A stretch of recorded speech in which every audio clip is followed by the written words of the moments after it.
16 years ago, a politician wrote in a national newspaper that stamp duty was a tax on the aspirations of young people to put down roots and get on with life. Today, that same politician becomes leader of the Labour Party. On Monday, he walks into number 10 as Britain's Prime Minister. So the question everyone in the property market is asking right now is simple. Will Andy Burnham actually do something about it? This has moved fast. On the 18th of June, Burnham won the Makerfield by-election with almost 25,000 votes and a majority of over 9,200. 4 days later, Keir Starmer resigned as Prime Minister and Labour leader. Burnham ran essentially unopposed for the leadership, becomes Labour leader today, and is expected to walk into number 10 on the 20th of July. His comments don't guarantee future policy, but he has the longest paper trail on property tax reform of almost any PM before him. And there's one detail buried in this story that most people haven't spotted yet, which changes how you should think about your next move. Stick with me. Here's what he's actually backed.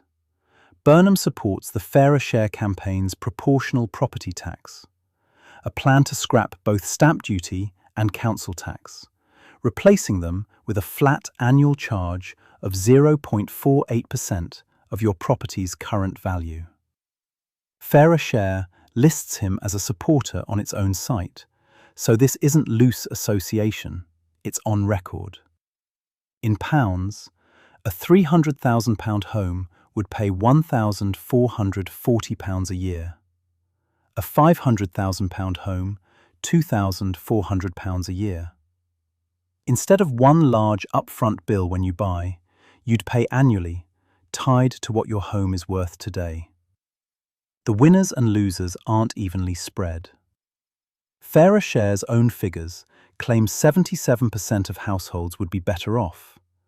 Mostly people outside London and the South East, where property values are lower relative to council tax bands. First-time buyers and people who move often for work benefit most, since the upfront barrier disappears entirely. But homeowners in London and the South East could be hit hard. London homeowners could pay roughly £1,000 more a year on average, and Londoners collectively around £2.5 billion more annually. If you own a high-value home, your stamp duty saving could easily be wiped out, and then some, by the ongoing annual charge. Now, back to that opening question. Will he actually do this? Right now, no confirmed plans, no legislation. Burnham has described a direction of travel, not a ready-made policy. And there's a real fiscal constraint.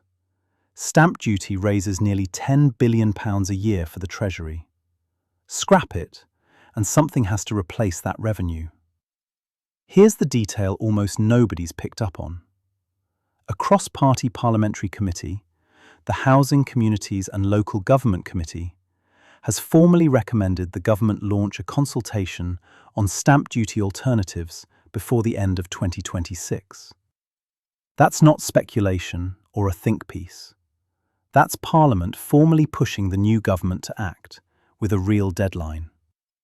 Tellingly, the same committee called stamp duty a valuable source of revenue. So full abolition isn't actually the most likely outcome. A redesigned version is. The autumn budget, expected around October, is the first realistic moment for any formal announcement. And even then, you'd likely get the launch of a consultation, not a new law. The earliest this could become law is realistically 2027, and that assumes a smooth process with no political resistance. So, practically, if you're sitting on a house move waiting to see if stamp duty disappears, don't. Base your decision on your own circumstances, not on timing a policy that's still, at best, months from even being properly consulted on. Here's the bigger picture. 16 years ago, Burnham called stamp duty a tax on young people's aspirations. Today he leads Labour. Monday he leads the country. And Parliament has just formally told the government to consult on replacing the tax he's spent over a decade criticising. That's the most political momentum this debate has had in a generation. The real question isn't whether stamp duty gets reformed. It's how far Burnham goes, and whether the numbers work when his Treasury actually runs them. Drop a comment. Are you a first-time buyer hoping this lands, or a London homeowner bracing for a bigger bill? The follow-up video, for the moment anything's actually confirmed, is already planned. Hit subscribe so you don't miss it. This really helps the channel bring you the latest news and keep up with current developments.